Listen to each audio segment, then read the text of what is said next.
माननीय श्री बलवंत बसवंत वानखेड़े जी। धन्यवाद सभापति जी।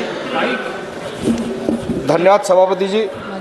मैं यह महत्वपूर्ण मुद्दा इसलिए उठा रहा ताकि सदन और सरकार का ध्यान हमारे भारतीय सैनिकों के बहुत गंभीर और संवेदनशील और जरूरी मुद्दे पर दिलाया जा सके, जो देश की रक्षा के लिए जिम्मेदारी के साथ साथ दिन रात देश की सेवा करते हैं।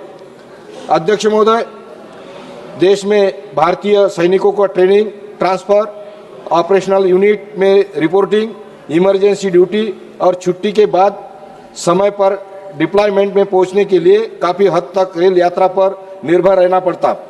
हालांकि असल में देखा जाए तो भारतीय सैनिकों का रेल रिजर्वेशन समय पर कंफर्म नहीं होता। कई बार उनके टिकट वेटिंग लिस्ट में रहते हैं या यात्रा के आखिरी समय तक कंफर्म नहीं होता। माननीय सभापति जी, मैं यह मामला बहुत चिंताजनक और देश के सेवा की ड्यूटी में रुकावट डालता है।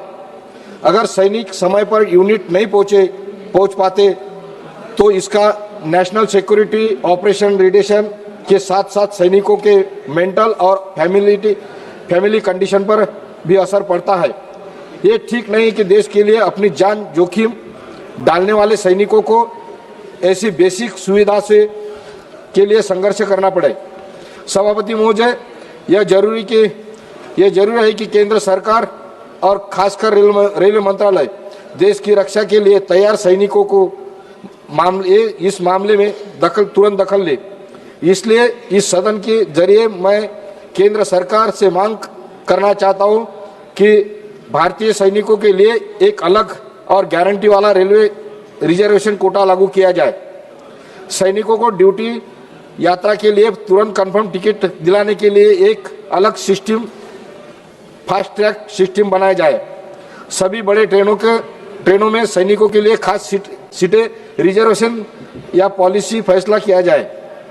रक्षा मंत्रालय और रेल मंत्रालय के बीच में तालमेल बढ़ाकर सैनिकों के पहचान डिजिटल वेरिफिकेशन करके टिकट कंफर्मेशन के प्रोसेस में आसान बनाया जाए। इस बारे में साफ गाइडलाइन जारी की जाने के लिए मैं आपके माध्यम से अनुरोध करता हूं। धन्यवाद करता हूं। माननीय श्री